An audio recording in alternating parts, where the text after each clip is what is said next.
Buenos días. Hoy vamos a trabajar sobre propiedades de los archivos o atributos. Las propiedades o atributos nosotros las conocemos como aquellas características que le permiten a Windows saber de qué manera tiene que tratar un componente de tipo archivo guardado dentro del sistema, ¿sí?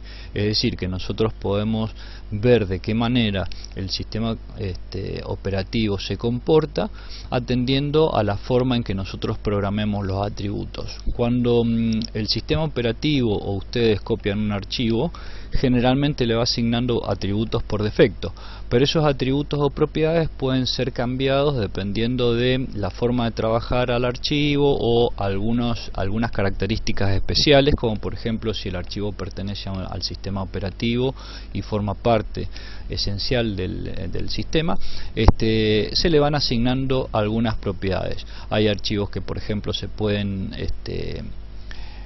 programar para que permitan ser indexados por el sistema de búsqueda rápida de elementos dentro del sistema, o también nosotros podemos por ejemplo decirle al sistema operativo que ciertos archivos, debido a la necesidad de evitar que se puedan producir accidentes con ellos, se oculten a la vista del usuario común.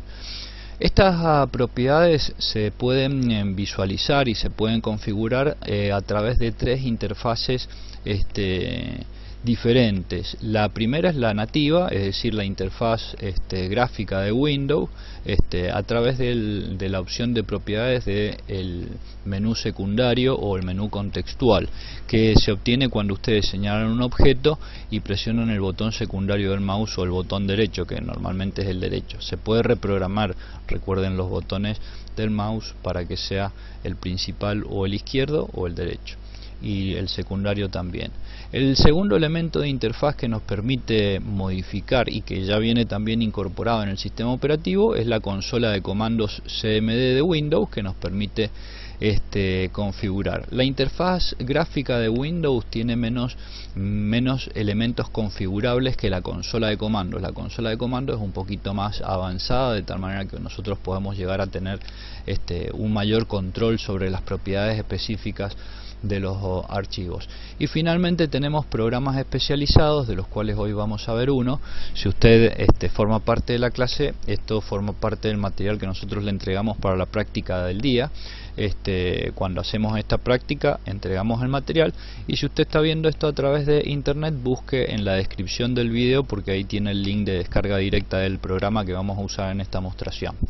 Bueno, este programa especializado es un programa muy lindo de un proyecto de España, que está justamente en español, así que, y además se puede obtener código fuente. De paso va a tener una web muy linda de recursos, y si usted es programador va a poder ver mucha información técnica y programación muy especializada de alto y bajo nivel. Así que bueno, se lo recomiendo al sitio porque es muy interesante. Bueno, teniendo en claro todas estas premisas, vamos a ir a ver un poquito lo que son las propiedades de los archivos. Acá en esta demostración yo tengo un conjunto de archivos, como ustedes pueden visualizar, sobre el cual vamos a trabajar. Una de las cosas que tenemos que tener en claro es lo siguiente: cuando nosotros estamos trabajando en el entorno gráfico, el entorno GUI de Windows, Graphic User Interface, nosotros tenemos que tener en claro que dependiendo del tipo de archivo que nosotros tengamos, recuerden que cada vez que ustedes instalan una aplicación, esa aplicación va asociando un tipo de fichero o un tipo de archivo con ciertas funcionalidades. Por eso el sistema operativo reconoce a los programas, reconoce a, por ejemplo, documentos generados por el Microsoft Word, a documentos generados por Excel, a documentos de configuración de algún juego que ustedes han instalado. Bueno, el sistema operativo va retroalimentándose de la manera con que ustedes van instalando aplicaciones o instalando componentes de software, de tal manera que va reconociendo todos los archivos. Existe una categoría de archivo desconocido, de tal manera que también nosotros podemos llegar a encontrar que el sistema operativo va a desconocer, por ejemplo, cuál es la funcionalidad de un archivo, y tiene una forma específica de mostrárnoslo a través de pantalla. Por eso siempre es importante que presten atención los técnicos a los iconos. Cuando usted tiene un icono, generalmente el icono está representando para el usuario que está trabajando la máquina que Windows puede reconocer el archivo. Entonces, por ejemplo, tiene la posibilidad de reconocer los archivos de tipo texto mostrándole el icono correspondiente. Puede encontrar iconos que son accesos directos y se lo muestra con el icono correspondiente. Programas ejecutables con iconos específicos, programas de tipo empaquetados como un empaquetado con RAR lo muestra, archivos de tipo gráfico, es decir que en general muchos de estos iconos, acuérdense que son personalizables, es decir que no todas las máquinas van a presentar lo mismo, porque yo le puedo, por ejemplo, decir al sistema operativo que me reconozca los archivos gráficos de tipo JPG con un icono específico, porque es personalizable. Ahora lo vamos a ver. Y también tiene extensiones para los archivos que no pueden ser reconocidos. Miremos, por ejemplo, el caso de este último archivo que yo tengo en este listado, ¿sí? Ahora le voy a hacer un cambio, le voy a modificar el nombre de tal manera que en un primer momento el sistema operativo va a ser incapaz de identificarlo, y fíjense cómo le va a cambiar el icono. Hacemos un cambio, el sistema operativo cuando cambiamos los nombres me advierte que el archivo puede quedar inutilizable porque el sistema operativo lo va a desconocer. Yo le pongo que sí, y fíjense cómo ahora me ha cambiado el icono mostrándome que el icono no es un elemento conocido del sistema. En esta computadora ese es el icono.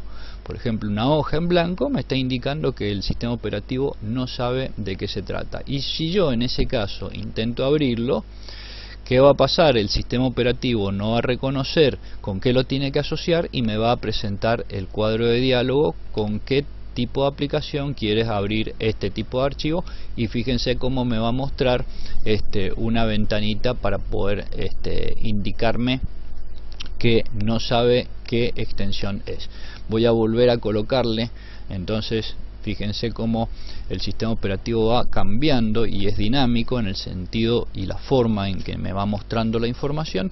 Y bueno, yo ahora lo que voy a hacer es volver a poner el archivo con la extensión que tenía y que la asociaba con una aplicación de tipo multimedia, ¿sí? En el caso de esta computadora, no crean que en la suya es la misma, porque recuerden, los sistemas operativos son altamente configurables. Bien, acá ya hemos vuelto a la normalidad.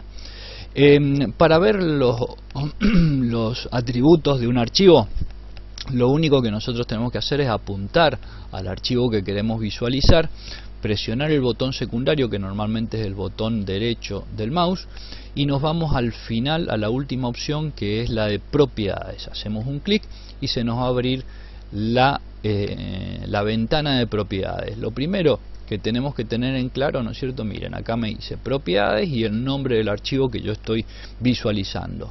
Estas aletas que ustedes ven acá, lo primero que tenemos que tener en claro que son aletas que son dependientes del tipo de aplicación. Hay tipos de archivos que tienen más aletas con las cuales nosotros podemos trabajar y archivos que tienen menos. Fíjense, vamos a abrir el archivo de consola, de acceso a consola, como me muestra una mayor cantidad de aletas. Fíjense, 7 aletas diferentes, ¿sí? En el caso ya vamos a ir viendo en detalle. Vamos a ver un programa ejecutable. En este caso un programa ejecutable que yo he modificado para que me muestre la totalidad de las aletas, ¿sí? He configurado de una manera especial a este archivo en particular para que me muestre un conjunto de aletas separadas. Acá me aparecen 8 aletas de este programa. El mismo programa, sin la modificación que yo le imprimí, me muestra nada más que 3 aletas, Bueno, y así, ustedes, dependiendo del tipo de archivo, van a tener más o menos cantidad de aletas. Algunas cosas van a estar disponibles para ciertos tipos de archivos, para otros no. Por ejemplo, los ejecutables suelen tener una aleta que se llama de compatibilidad, que por ejemplo ahí se las estoy mostrando para que ustedes la puedan visualizar. Esa aleta que dice compatibilidad, que es una aleta que permite ejecutar archivos demasiado viejos en sistemas operativos modernos, ¿sí? En general todo lo que es el sistema de retrocompatibilidad se mantiene en el sistema. En este caso un archivo gráfico que tiene menos elementos de configuración. Bueno, ¿qué elementos de nosotros podemos llegar a tener? Yo voy a abrir una ventana de propiedades para ver todos los elementos de configuración y vamos a empezar por las opciones generales, ¿sí? La opción de configuración general. Bueno, en esta aleta, configuración general de un archivo, en este caso es un archivo ejecutable, pero en general todos van a encontrar la misma información.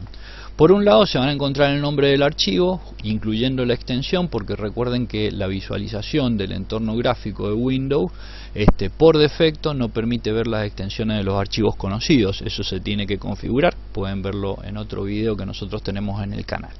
El tipo de aplicación o el tipo de archivo que es identificado en el sistema operativo. Recuerden que el sistema operativo no solamente mira la extensión, también mira la estructura interna de los archivos para determinar si, por ejemplo, se declara como un exe, con el nombre de archivo la extensión indica que es un exe. Bueno, si es un exe, busca una estructura de tipo exe. Si encuentra algún tipo de incongruencia, genera algún tipo de mensaje o de advertencia al usuario para que el usuario se dé cuenta de que algo raro está sucediendo dentro del sistema. Después tenemos el tema de la descripción, que es simplemente el nombre completo del archivo, y en algunos casos esto es un elemento modificable si el programador, por ejemplo, ha agregado strings en el interior del archivo para poner, por ejemplo, la versión, el fabricante y algunos elementos. Bueno, acá puede llegar a cambiarse. Lo otro que se muestra es el path, que ustedes lo pueden visualizar en este lugar o ubicación, que es la ruta que necesita el sistema operativo para poder ubicar a ese archivo en formato que es entendible por el sistema operativo, como si nosotros escribiéramos en consola la ruta. Y después el tamaño, ¿no es cierto? El tamaño en RAM y el tamaño en el disco rígido. A veces se pueden tener pequeñas diferencias entre lo que es el tamaño en el disco rígido del archivo y el tamaño ubicado en la memoria RAM. ¿Cuándo fue creado? ¿Cuándo fue modificado? Y cuándo fue la última vez que se accedió al archivo. Todos estos datos son parte de las propiedades generales. Y después tenemos dos atributos que son muy importantes para nosotros, que son el atributo de solo lectura. Este atributo de solo lectura, si nosotros lo marcamos, esto es un cuadro que se puede marcar, es un checkbox, técnicamente se llama así en Windows, es un cuadro de solo lectura. Cuando nosotros lo marcamos, el archivo no puede ser modificado ni siquiera por administradores, ¿sí?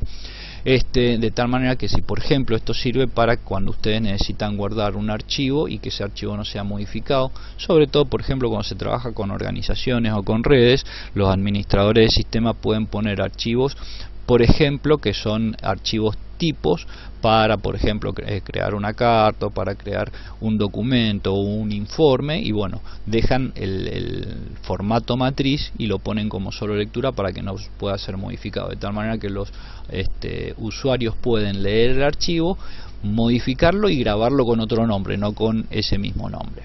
Bien, y el atributo oculto, que permite inhabilitar al archivo para que sea visualizado desde el entorno gráfico del usuario, de tal manera que si, por ejemplo, ustedes tienen un archivo que es importante, puede ser un archivo de configuración o un archivo que ustedes quieren que forman parte de una estructura de un ejecutable importante, porque puede ser un módulo principal, un módulo DLL, un archivo, como les decía, de configuración o un archivo de tipo .ini, bueno, ustedes lo pueden llegar a modificar. También tienen un botón de avanzados que cuando lo presionan les da algunas propiedades adicionales, como ustedes pueden ver. Por ejemplo, si ustedes el archivo está listo para ser grabado por el sistema, o permitir que el archivo pueda ser indizado, es decir, pueda ser visualizado por el sistema de indexación del disco rígido para después poder ubicarlo de una manera más rápida cuando el sistema lo necesite, lo busque o ustedes lo invoquen.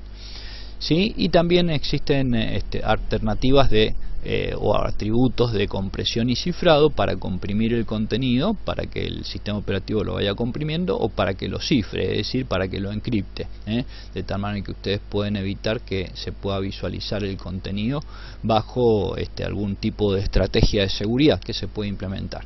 Todo esto lo tenemos en la letra general. En la letra de programas, ¿sí? Acá la letra de programas me está mostrando cómo va a trabajar el sistema operativo en el caso de que ustedes tengan un archivo de tipo ejecutable. Si el archivo es viejo, acá por ejemplo estamos viendo que este archivo yo le hice algunas pequeñas modificaciones de tal manera que el sistema operativo, cuando mira la estructura, dice es un archivo de tipo DOS, es decir, es pre-Windows. Entonces generalmente en los archivos de tipo pre-Windows, que no están hechos para la versión de Windows que usted tiene ejecutando en la computadora, aparecen estas propiedades para decirle al sistema operativo cómo va a trabajar el programa. En línea de comandos usted puede poner comandos adicionales. Si por ejemplo como técnico usted alguna vez ha trabajado con juegos, habrá visto que algunos juegos usted puede llamarlos invocando lo que se llaman algunos archivos algunos flags especiales. Por ejemplo, les estoy poniendo un ejemplo. Si usted por ejemplo ha trabajado con el Half-Life 2, el Half-Life 2 en condiciones normales no abre la consola de programador, de tal manera que usted no puede poner los chilos, no puede poner los por ejemplo el atributo de GOT para que no lo maten nunca, o el atributo para cargar municiones de manera personalizada. Bueno, para poder activar eso, ¿qué ocurre? Usted tiene que invocar el programa, es decir, tiene que hacer doble clic sobre él, pero decirle al sistema operativo que le envíe una orden o un comando especial. Eso se llama flags, ¿no es cierto? O modificador. Bueno, para esos modificadores técnicamente se llaman, dentro de lo que es el sistema operativo Windows, línea de comandos. Usted le puede agregar toda la línea de comandos que necesite. Generalmente una línea de comandos se escribe de esta manera: se pone el nombre del programa ejecutable, generalmente se adjunta el path, es decir, se pone C, /, toda la estructura de carpetas, nombre del archivo .exe, se deja un espacio, y dependiendo del programador los flags se pueden escribir de distinta manera, pero por ejemplo un flag sería guión menos C, espacio, guión menos B. Eso sería por ejemplo un flag. Hay otros flags que por ejemplo se escriben como /F o /C. Bueno, esto depende del programador.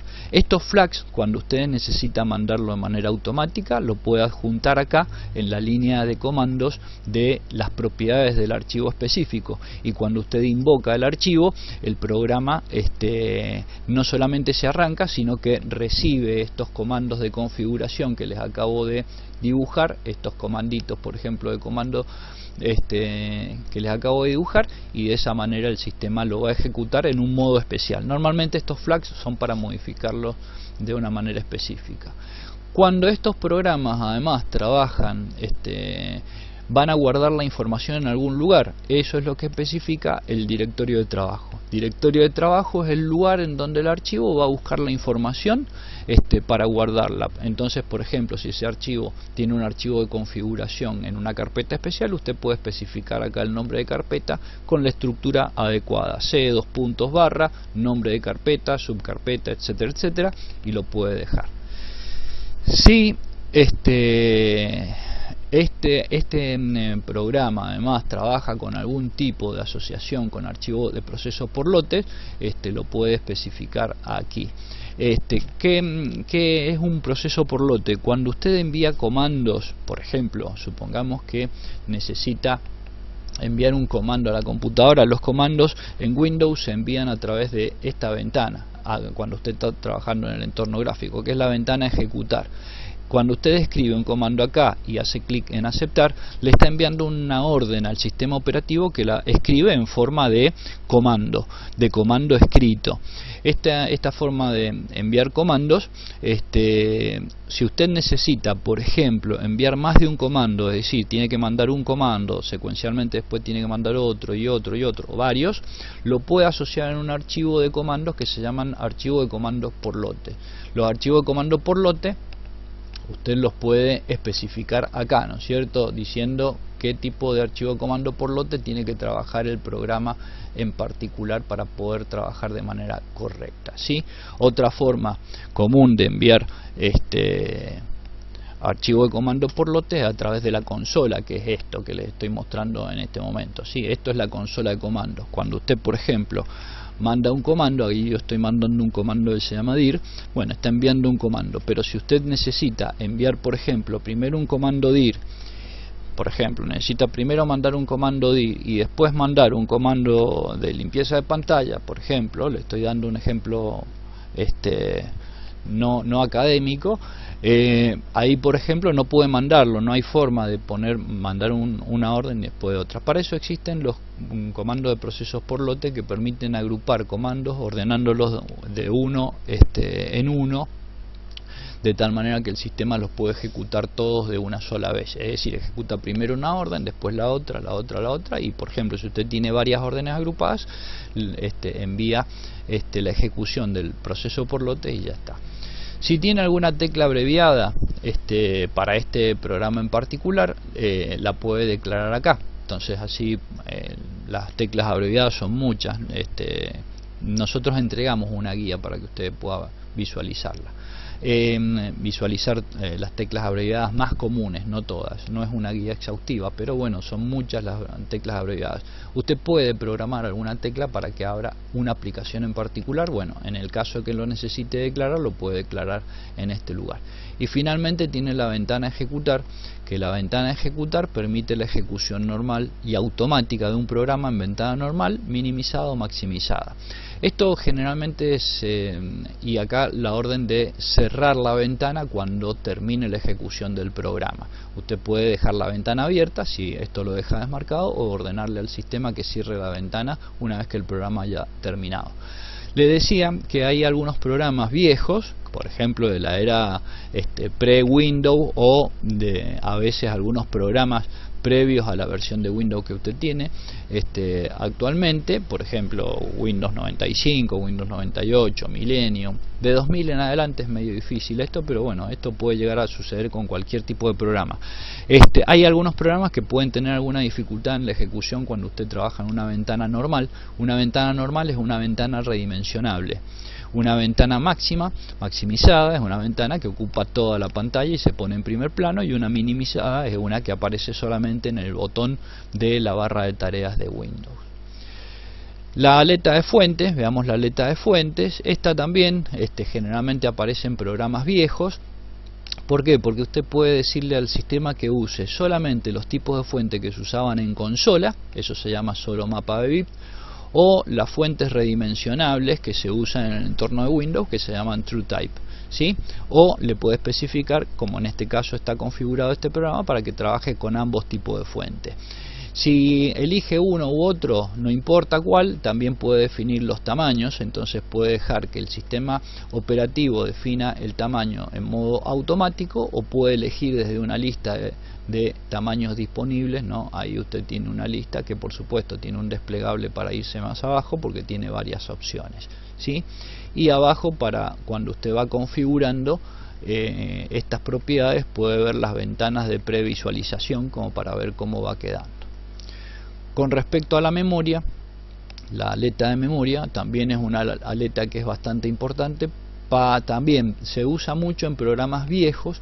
Los sistemas operativos actualmente trabajan la memoria como un solo compartimiento, en el que básicamente van a dividir la RAM en tres espacios: el espacio asignado para los programas del usuario, el espacio asignado para el sistema operativo y los drivers, y el espacio asignado a las direcciones de entrada-salida. Eso lo explico en otro video, y si está en una de mis cursos presenciales lo va a tener en una clase específica. Ahí yo les explico cómo trabaja la memoria. Pero antiguamente los sistemas operativos trabajaban la memoria como lo que se llamaba la memoria base, la memoria extendida y la memoria expandida. Bueno, en el caso de que el programa sea muy viejo y necesite definir ese tipo de características, usted puede hacerlo a través de estos botones. Fíjense, en el caso de memoria convencional le dice cuánta memoria se puede asignar, tiene un máximo de 640 bytes porque era lo que se conocía en la forma vieja. Se le puede decir que inicie específicamente con una cantidad inicial de memoria RAM y después la vaya incrementando de manera automática, o le especificamos la cantidad de memoria inicial que usted va a trabajar con ese programa.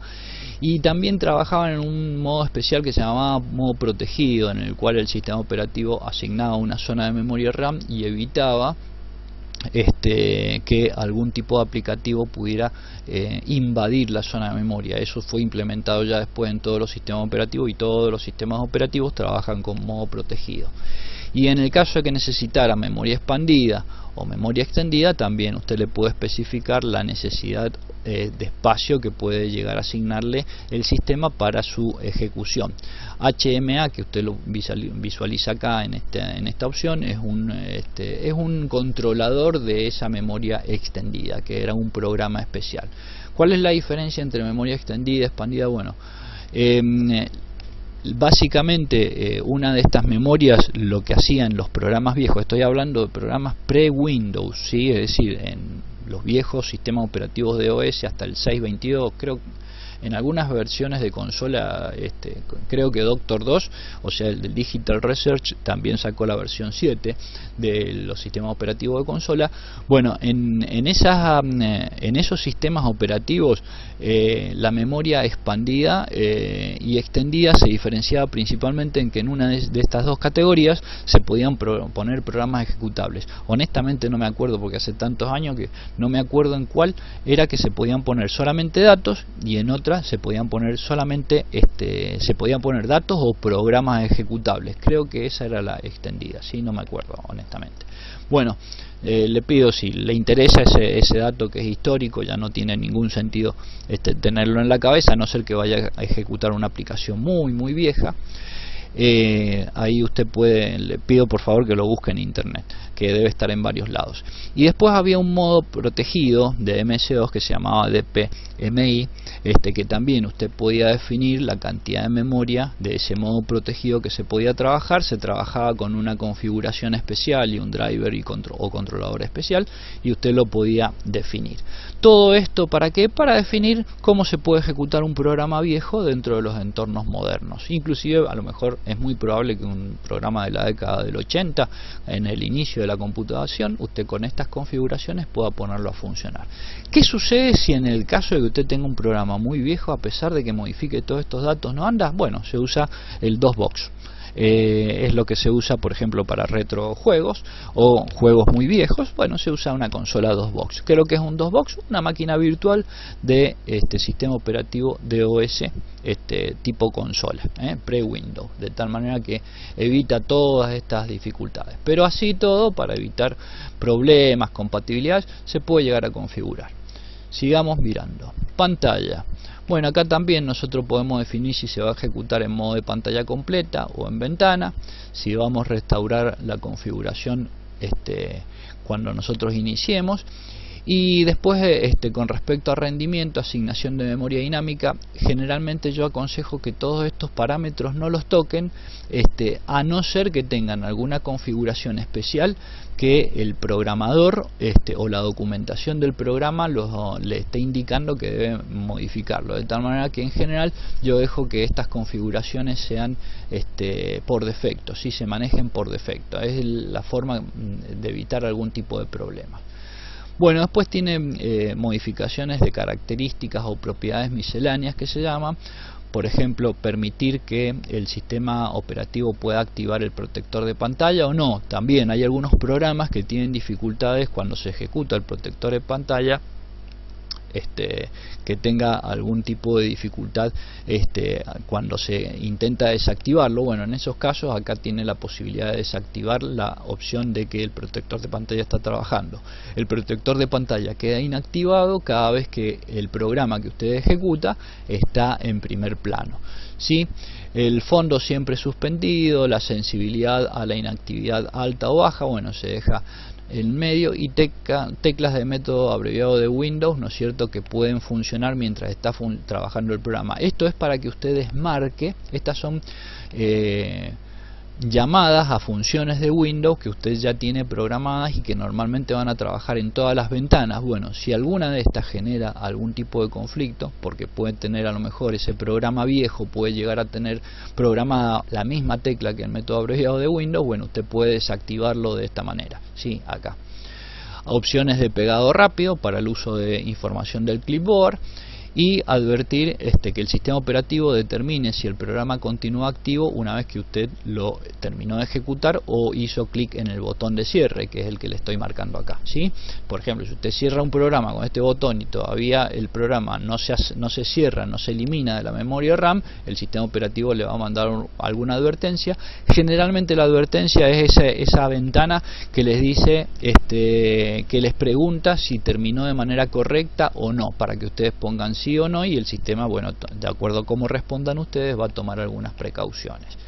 Y el mouse en modo exclusivo, para en el caso de que usted necesite que solamente sea detectado por la aplicación que está abierta, ¿sí? Entonces lo aplica. Pero ojo que cuando usted hace un clic, por ejemplo, si este programa de propiedades estuviera activado en modo exclusivo, yo no podría sacar el mouse de la ventana. ¿Comprenden? Entonces es un modo de retención de mouse, que por ahí lo pueden haber visto en las máquinas virtuales, que pueden trabajar en modo exclusivo, o sea, retienen el mouse dentro de la ventana, o tienen el modo normal. Bueno, sobre todo el VirtualBox, que es el que trabajamos mucho los técnicos. El modo de compatibilidad es simplemente, este es un ayudante, el botón que dice ejecutar el solucionador de problemas de compatibilidad. Acá en esta ventana lo que tenemos es un ayudante que va a analizar el programa y va a detectar si existe algún problema con el entorno actual. En el caso de que exista algún problema, usted puede elegir el modo de compatibilidad apropiado. Por ejemplo, si es un programa que fue desarrollado para otra versión de sistema operativo, usted puede buscar esa versión específica de sistema operativo en esta lista de programas, que va a ser más grande o más chica dependiendo de la versión de Windows que tenga, ¿no? Obviamente si tiene 11, acá también le va a salir el modo de compatibilidad de 10. Bueno, acá usted puede decirle que lo ejecute del modo específico. Hay algunos aplicativos que tienen límites de colores, entonces usted le puede indicar, por ejemplo, que se ejecute en modo reducido de colores. Acá usted puede definir si va a trabajar en 256, 65.536, o esto va a depender de la configuración de su placa de video y las posibilidades que tengan. Ejecutar un modo de resolución de 640x480 específicamente. Generalmente también algunos programas trabajaban 640x480 con pantalla fija, entonces cuando usted tiene un problema cuando lo ejecuta y no se ve de manera correcta, puede ordenarle al sistema que lo ejecute en 640x480. Y bueno, deshabilitar la escala de pantalla si se usa configuración elevada de